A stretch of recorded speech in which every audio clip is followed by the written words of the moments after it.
Welcome to A Wild New Work, a podcast about how to divest from capitalism and step into the soulful calling of these times we live in, which includes the call to rekindle our relationship with the earth. I'm Megan Leatherman, a mother, writer, amateur ecologist, and vocational guide. I live in the Pacific Northwest, and I'm your host today. Welcome, friend. I'm so glad that you're here. This is the final episode in our winter series in which we have been learning directly from the sea.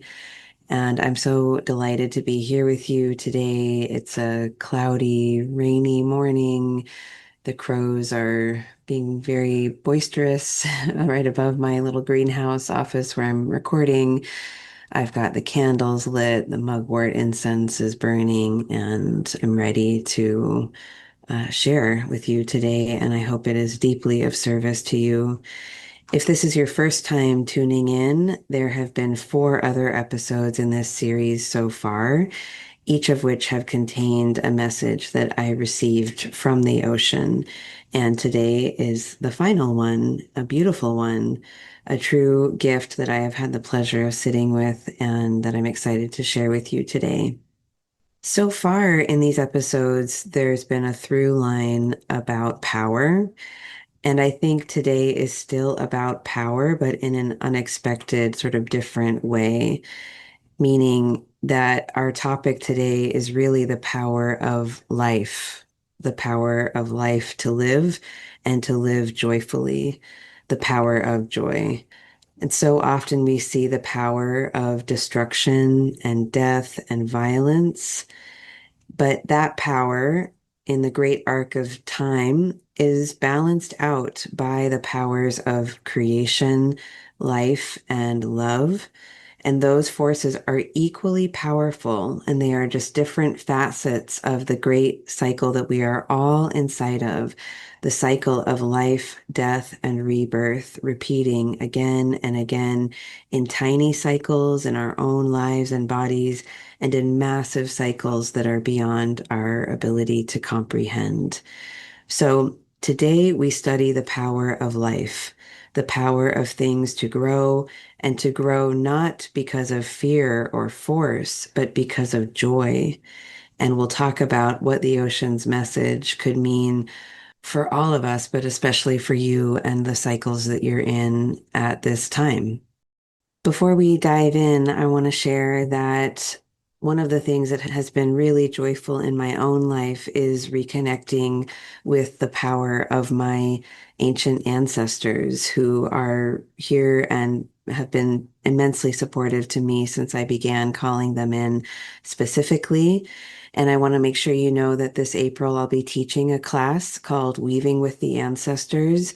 If you would like to learn how to connect to your long ago dead who are wise and well and ready to support you, and how to understand the gifts of your line and understand how to bring deep healing to those in your lineage who perhaps have not found peace or resolve and who perhaps are not in their ancestral village yet. So, if you would like to learn more about that, we start April 7th. We'll do this work together over 8 weeks, and you can learn more at awildnewwork.com/ancestors. Everything else, including other resources, journals I've written, upcoming classes, all of that can be found at awildnewwork.com. And at the end, I'll share a little bit more about Eagle Creek and how you might get more deeply involved in this work if you would like to. With that, why don't we begin with our opening invocation? So if you need to take a deep breath, I encourage you to. You might notice how your body's feeling in this moment. Are there any little glimmers or sparks of joy in your belly or your chest or your pinky finger? May each of us be blessed and emboldened to do the work we're meant to do on this planet. May our work honor our ancestors and their ancient gods, and may it be in harmony with all creatures that we share this earth with. I express gratitude for all of the technologies and gifts that have made this possible, and I'm grateful to the Multnomah, Cowlitz, Bands of Chinook, and Clackamas nations, among many others, who are the original stewards of the land that I'm on. May this episode be one small stitch in the great reweaving of right relationship that so many Indigenous teachers are calling us into. Okay, well, I want to begin today by telling you the story of my trip to the ocean on February 24th when I went to ask for the message that would be shared in this episode today. And just for a little bit of context, this was one of 2 day-long pilgrimages that I made specifically to receive messages from the ocean for this podcast series. And the first was in January, and I shared that in depth in episode 164. And so these are day-long rituals, essentially. And everything that happens inside of ritual space is meaningful even if it doesn't seem related to the question that we've asked or what we're trying to put down or create in ritual, it's all meaningful and it's all part of the learning and transformation that is in process. So, in the first ritual that I did in January, the message that came through and that entire day, that 24 hours around that ritual, it was very intense. It was a wonderful day, and I'm so grateful for what we received through that day, but it was very sharp. It was confrontational. It was hardcore. It was uncomfortable. And I knew early on, as February 24th approached and my second pilgrimage was nearing, I knew that this ritual was going to feel very different. It just already had a different kind of vibe about it. And that's one of the reasons why it's nice to do ritual or to listen to the land all throughout the year, not just once or once each season, because the medicine of each ritual, of each journey, each time you go out, it's different and it's adaptable and it meets you exactly where you are, I think. So before I went out for this ritual, I slept really well the night before. I didn't have any scary dreams or nightmares like I did last time. The morning flowed easily. When I arrived at the beach, the same place as last time, Arcadia State Park, the wind was very mellow. It was overcast, but not really raining, and it just felt really sweet. And the last time I was there, there was no one there. I think I saw one or two people from across way down the beach.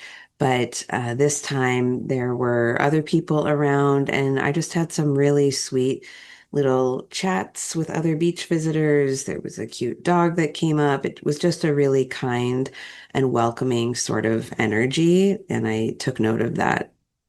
And I felt called to walk in the opposite direction this time. So instead of going right, I turned left and I walked with the ocean to my right. And I walked for a long time, all the way to the end of the beach, to the point where you can't walk anymore. There's a great stone cliff that juts out.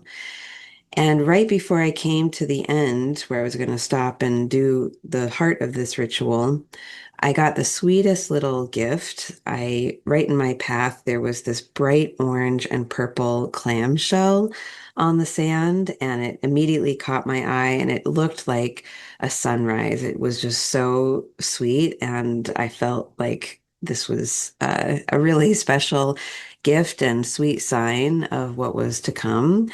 And when you're out on the land, there often will be times, not always, but you will often be offered something that feels like a gift. Like it's like, walking on the beach, there's all these lovely shells. It's all a gift. There's just so much beauty, but you'll come across something that feels like it was placed there especially for you. And it has meaning. It's showing you something about the ritual that you've undertaken that day. And this little shell was exactly that. It was just like a sunrise. Even the beams, like the lines of the clamshell moving upward, felt like the beams of sunlight. And I'll put a picture online. So I said, thank you for that gift. I picked it up, I held it and kept it with me. And I came to the end of the beach to this great stone cliff.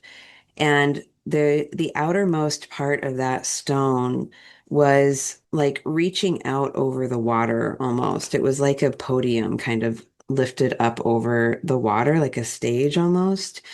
And the tide was out enough that it was possible to climb up there and to be there standing with water on all three sides, my left, front, and right, and deep waters, not just the shore. And so I felt a nudge to go up there, and it was a little dicey, but mostly safe enough. And I climbed up there, and it was like I was in the sea. Like these rocks were still wet.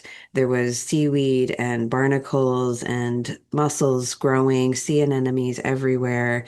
It was the perfect place to begin the heart of this ritual. And so I made offerings first. I said, hello. I introduced myself. Here's what I'm here to do today. Thank you so much for allowing me to be here. I made offerings of salmon, spring water, and homemade bread. I offered my words of praise and gratitude and just felt this like effusive kind of love and joy to be there. And I wanted to share that with the sea and with my ancestors and the gods that I was asking to come and help us with this ritual. So I started with that. And then I spoke your prayers. You might remember that if you've listened to the last episode or if you're on my newsletter list, I offered to take your prayers with me for this ritual. And so some of you did share yours with me, and I was so grateful to carry those. And so I took your prayers out to the sea, and immediately when I began speaking them, the wind picked up, not in a scary way, but it felt immediately like the sea was hearing your requests, that there was a resonance, that something happened. So I prayed your beautiful words. I prayed for my own beloveds, for myself, and I prayed for all of us. I prayed for our ailing world, our aching hearts, for the human community, but also the more than human community. I invoked the old gods of my ancestors and I asked them to come and to bring healing to these lands, to help us remember how to relate, how to channel power, how to be good stewards of the power that we have been given. And so I spent a while in prayer, and that's one way that if you have a land practice or if you do ritual, that's one way that your spiritual work can be a gift, not just for yourself, but also a gift that extends to the community is by either inviting people to share their prayers and you will take them out for them, or offering your ritual to the good of all. And I encourage you to play around with doing that if it feels genuine and like you're being filled enough yourself as well. So as I concluded these prayers, the wind kind of died all the way down again, and I knew it was time to get really quiet and to listen. But I kept worrying about the tide coming in and getting stranded on that rock, so I couldn't really relax. And so I felt ready to climb back down. I kind of explored a little and finally settled myself on the beach right nearby this other great rock that I was on. And I love that so often in these rituals or when I'm out on the land, it's like the ancestors or the gods or the land itself creates this great barrier of invisibility. When I arrived at the beach, it was quite busy, but in the space of this ritual, this like the heart of it, I saw no one. There was no human interaction. No one permeated my sort of bubble, and it felt really supportive and supported. And so again, everything inside of ritual is meaningful. If someone had come across my path, I would have been paying attention for whether or not there was something in there that was related to this ritual. But for me, it felt very like protective, like the land was just clearing space and making sure that no one interrupted me, essentially. So I sat and I got quiet and I watched the waves for a while and I felt encouraged to lie down. I was up really early to get out to the beach that morning and I was tired. So I laid down and Raven began croaking, and Raven was croaking for the remainder of this ritual. I never saw them, but I heard them quite a bit, and that felt really sweet. And there was a light mist falling on my face, And I just relaxed and I felt very, very calm. And I rested for quite a while. And eventually I felt ready to sit up and I took a deep breath. And right away I felt that familiar wave of nausea deep in my belly. When something old and deep comes, I felt it traveling up my core, through my throat, into my mouth. I felt my mouth need to open. And then I received this message. We do it for joy. We do it for joy. And this time an image came as well. I saw a great blue sea creature of old swimming joyfully right at the surface of the water with the sunlight shining down on them. We do it for joy. I want to unpack this day a little bit and talk first about why I'm unpacking it.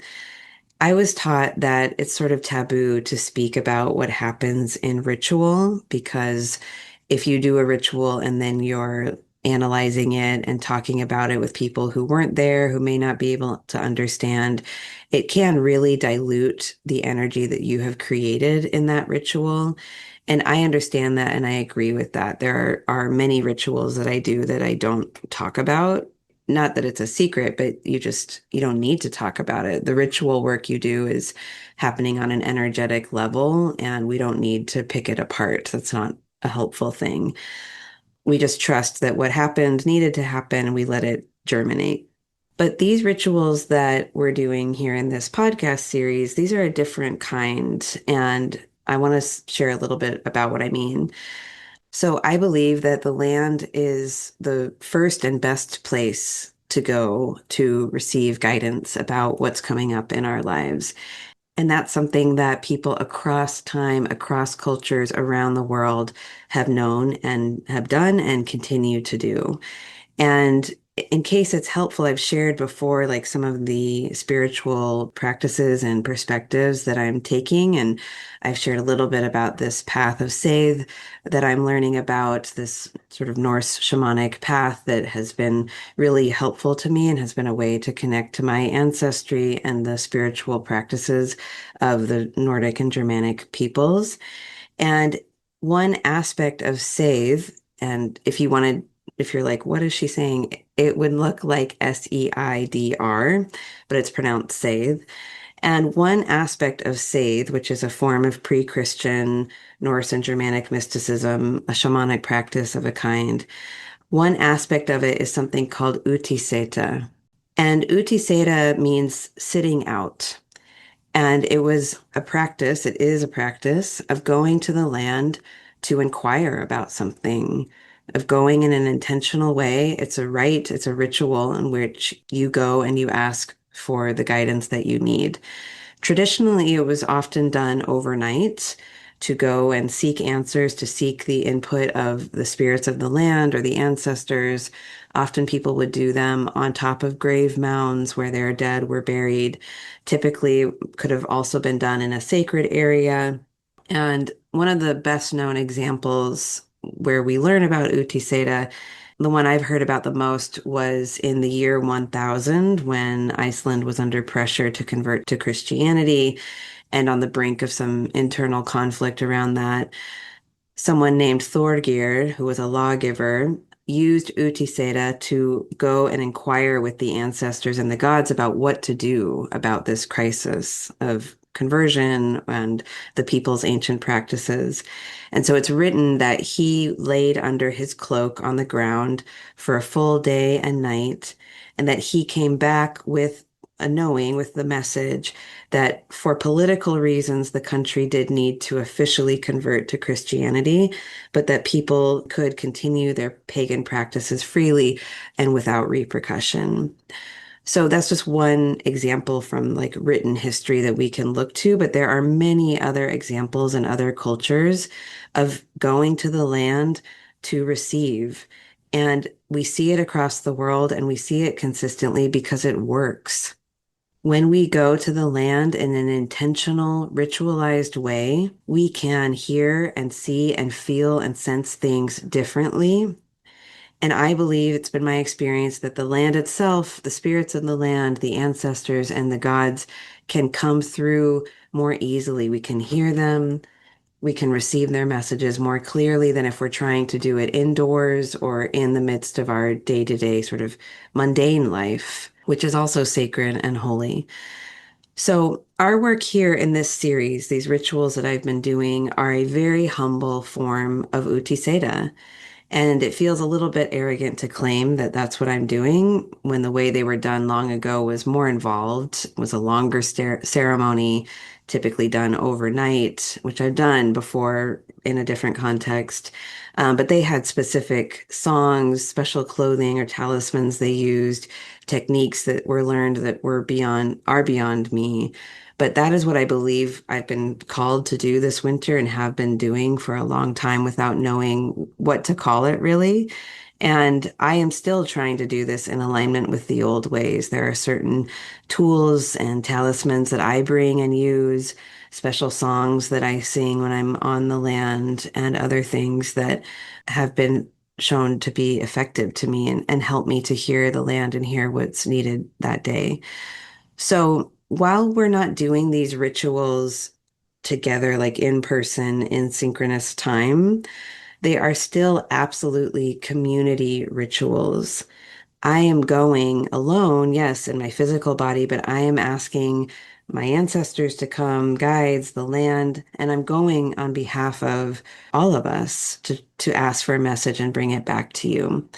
And so my prayer is that in sharing the nitty-gritty of these rituals with you, that you feel the aliveness of the wild world, that you feel what's possible by going to the land and asking and being with and listening.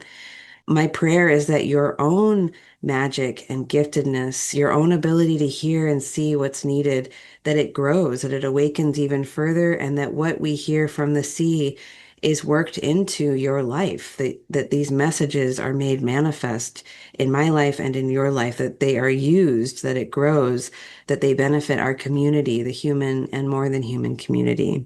So, all of that to say, normally I would agree that we don't want to do ritual and then pick it apart or analyze it or talk about it a lot.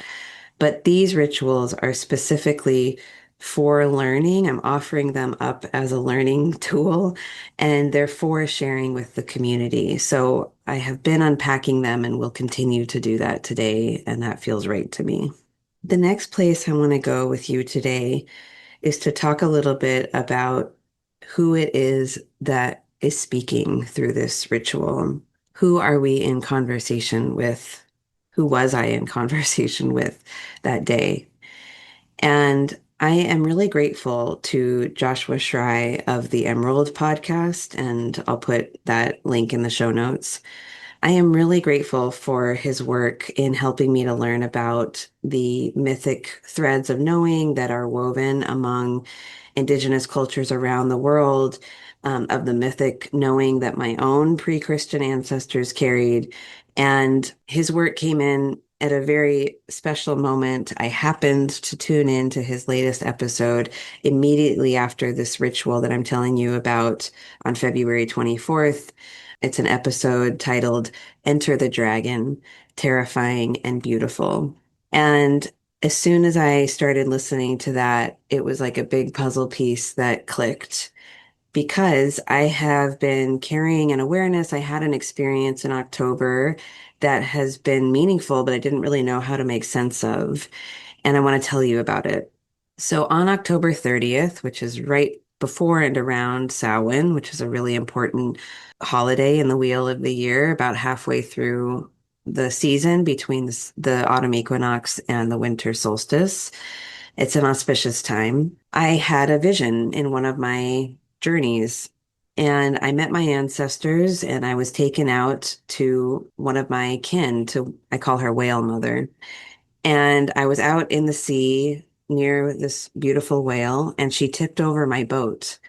And I floated down, down, down with her until we came upon a massive sea creature's skeleton. It was as big as like a huge ship. It had huge skeletal flippers, a long neck, and this whalekin said, "Great creatures used to live in these seas. Great creatures used to live in these seas." And I just felt awe in the presence of this being. And while it was a skeleton, that's what I was seeing, it still felt alive. Like there was flesh on it, but I just couldn't see the flesh clearly or something. Like it was sleeping more than dead. And then I was taken back to the shore, and that was it. And when I asked my ancestors about what I saw, they told me that this old ancient being is like an animating force behind everyday life, that they are this deeper current of energy that we have largely forgotten about in modern culture, but that is still here and keeping things intact. And when I listened to this episode on the Emerald podcast, it sounded very similar to how he described across cultures and across stories, how he described the dragon, the water dragons of the deep. And so I don't know for sure if that's what I saw or encountered in that vision, but that is the energy that has felt most present in the ritual that I talked about from November, in which I heard the ocean speaks power. It was present in my ritual in January when I was inquiring about empire. And that is the energy that spoke in this ritual and said, "We do it for joy." So, what I know today is that this being is a great animating force that has been speaking in these ocean rituals.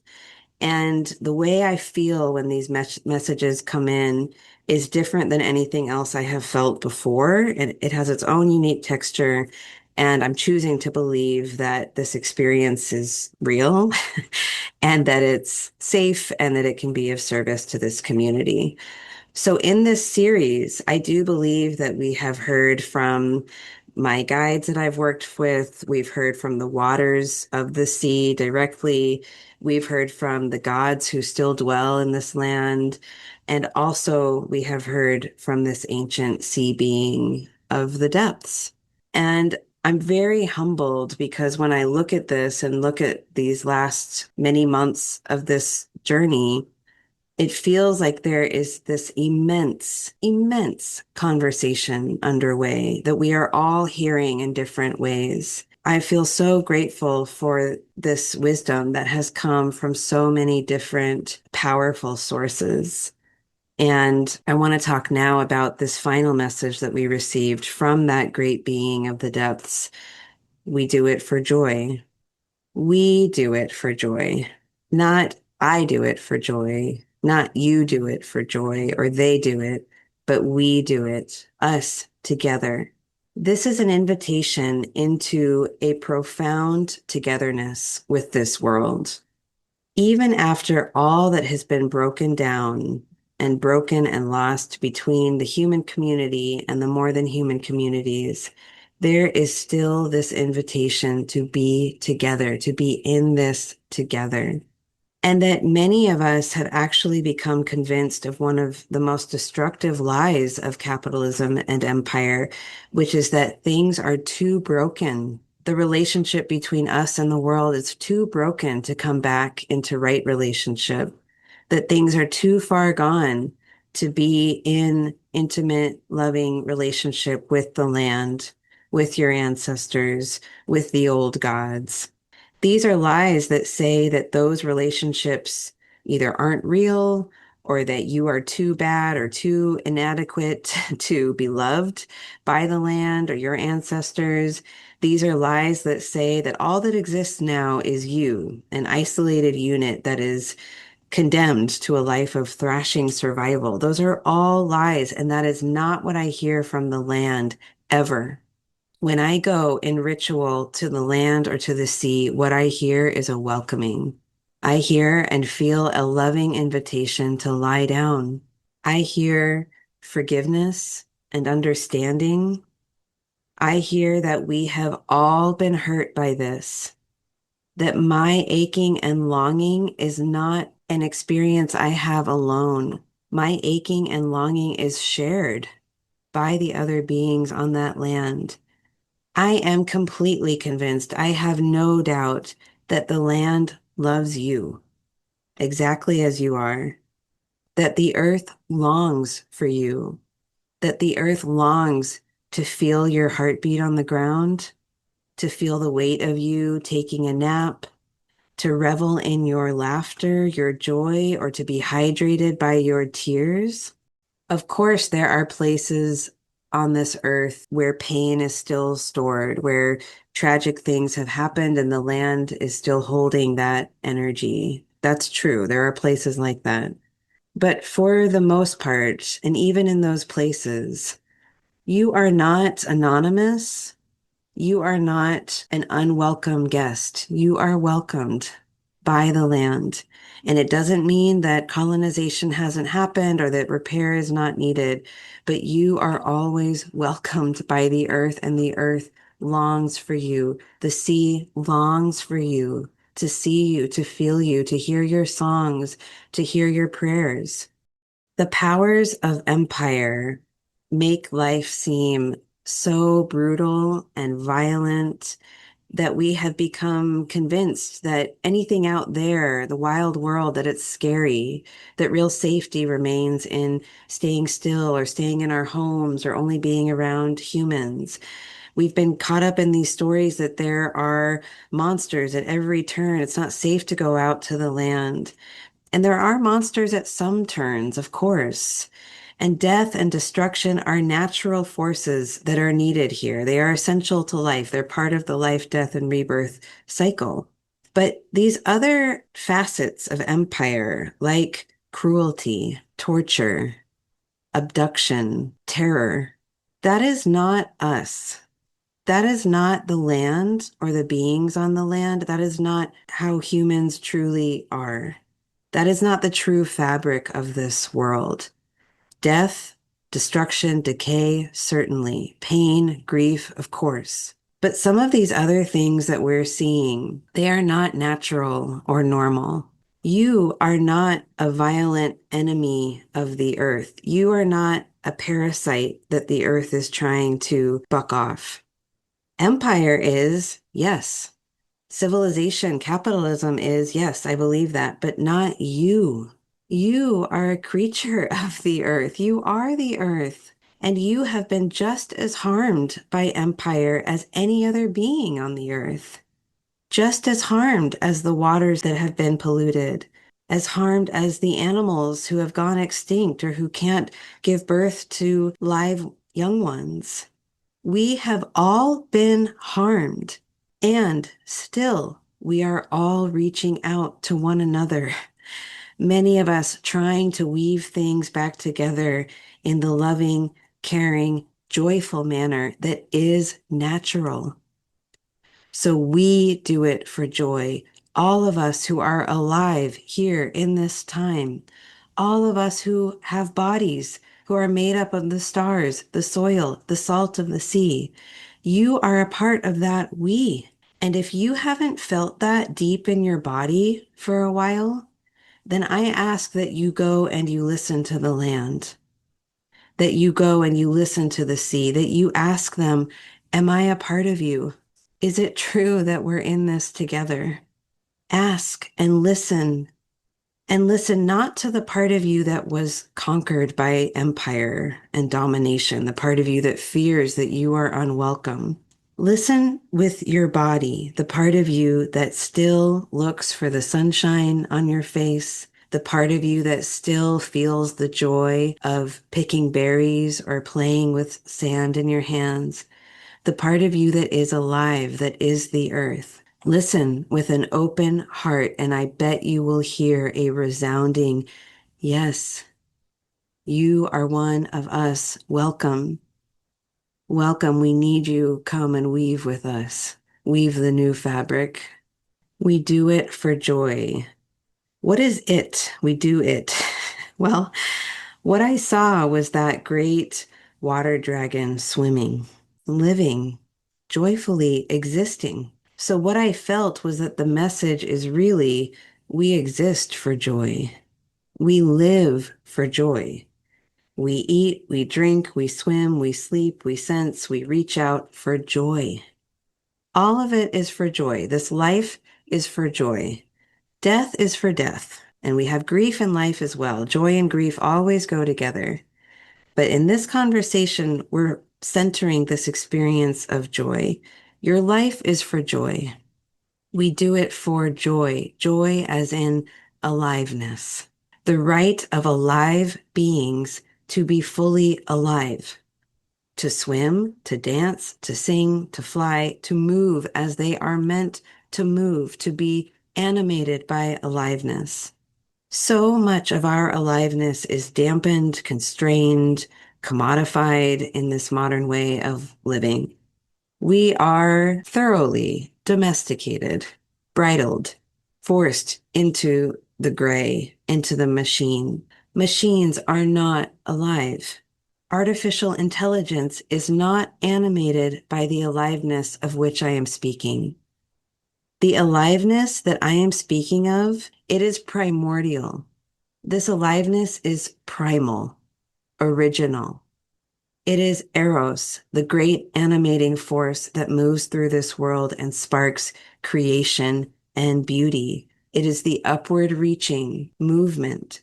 It is not something you can fabricate in a lab or in a data center. It is not a hologram. It is the realest thing on this planet. It is as real as death. This energy is alive. It is the essential aliveness. It has hunger. It has feeling. It's hairy and it's clawed. It's soft and it's precious. It's all of it. And we are severely undernourished when it comes to joy, when it comes to aliveness, true, deep, original joy. One of the things that my spouse and I have been talking about a lot this winter before I undertook this ritual and received this message is this realization that, at least in our experience as descendants of Europeans who were conquered themselves and at the very beginnings of capitalism's emergence, and descendants of people who then colonized others, we've been talking a lot about our capacity to feel and express joy and how limited it has been. Inside of white supremacist culture, the range of acceptable expression of anything, really, feeling, self-expression, the expression of art, of grief, of joy, all of it is very narrow. And I am so grateful that so many people across time have continued to push those boundaries to try to widen that range of expression of aliveness. But many of us are still feeling the boundaries of that constriction, that restriction, and that's not an accident. In the emergence of empire and capitalism, especially, joy was specifically attacked. Common lands were enclosed. It became illegal to trespass on private property. You could not just go out and do ritual on the land. There were fences now. Dancing was outlawed, gatherings outlawed, magic certainly outlawed and made scary and taboo. Massive experiences of grief that were not given places to be processed that we still carry in our bodies today, religious reform and Puritanism and Protestantism, the harshness of it, the unprocessed grief. It's no wonder that we have now this diminished capacity to feel and express joy. And so here we are, those of us in the quote unquote Western world, with all the comforts of the world, with incredible convenience and ease at our fingertips. And we still find it challenging to sing, to dance, to express our love, to laugh freely, all for fear of appearing weird or rude or childish or out of our minds. And maybe no one tells us explicitly to dampen our joy, that the range of your feeling is too big. Maybe no one says that. But it's like this scaffolding in our beings, in our psyches, that we we're born into or that was established perhaps at a young age that cuts off and restrains that joy before it can even come up and out of us. And I wonder if you have felt this as well, if you feel your own capacity to feel and express joy as being quite restricted. And if you do, I want to say there is still absolutely hope for that to change because the truth is that we are made for joy. Joy is a very important facet of the human experience, and not just the human experience. We see joy all throughout the world. Again, this is the great animating force of life. And Christianization and capitalism have tried to turn all of that energy into utility and discipline and morality. But we know that it is our right, it is our natural state to express joy simply for the sake of it because we are alive. We see the birds singing, the squirrels chasing each other, calves frolicking across the meadow, dolphins swimming, flowers blooming, the incredible colors and shapes of fungi. Joy is the animating force. It is not just there to produce offspring or to produce value for an economy. It is inherent to this place. It existed long, long, long before civilization and capitalism. It is what creates life, and it's almost spring, and it is time for joy. There has been time, I hope, in your life for grief, for the mineral experience of death and decay that we went through in the autumn. I hope you felt that you did grief ritual, that you expressed the full range of your grief as you needed to. We have been through the winter of great quiet, the inward turn, the integration period, and now it is time for joy. All of this is essential. And if you walk the wheel of the year, all of it is given the time and space that it needs. And your body evolved to carry both grief and joy and a wide range of expression of that. Even if your capacity to do so has been harmed through our culture, it is still possible to do it for joy, to come into a greater experience of joy this spring. I wonder what would change, what it would be like if you did whatever it is you're doing for the rest of this day, if you did it for joy. What if you let yourself be filled more and more often with your own aliveness, with the aliveness that courses through this earth? Even if it's just a little drop here and there, a little sliver of aliveness. What if joy was the very thing that gave you the energy to live? Not obligation or scarcity or fear, but joy. What would you create or say or choose if you did it for joy? Your ancestors know and knew that joy is not frivolous. Joy is the force of life itself. It is foolish to hold only grief and decay and destruction. We're missing the entire other part of the spectrum, the entire other part of the cycle. So life, joy, aliveness, it's not the only force in this universe, but it's a very important one. And it has too long been denigrated, dampened, spat at, ridiculed, thrown off as frivolous. But deep, abiding, of the earth, of the sea, joy is not frivolous. It is the point. It is the power. It is what you are called into. Will you let it move through you now? Will I? I really hope we will. We do it for joy.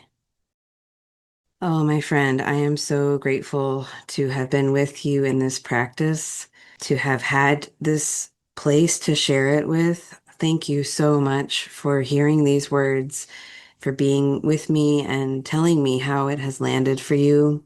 I have inquired with my ancestors and the land about what is next for this podcast, for this great conversation that I believe we are in. And I have been told or not told, I've been invited, if I choose, to take up a land communication practice in a new place this spring.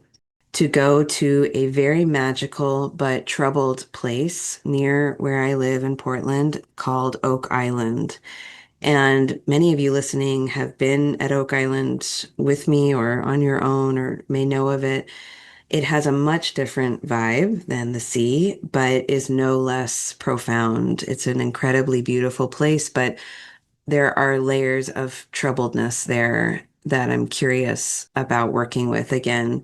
And this land is closed to people from October to April. Well, it's closed to people who aren't hunting duck or other waterfowl, and it opens to the public in April. So beginning then, I will go and do more utiseda in this place, and I will be sharing another journey of hearing from the spirits of that land, the oak there, the fungi, the great birds, the waters there, Sturgeon Lake and Steelman Lake that have been really harmed through farming practices and being cut off from the great source of the Columbia River. So it's a really complex place, and I'm not surprised I'm being called there, and I'm really looking forward to preparing for and undertaking those rituals with you.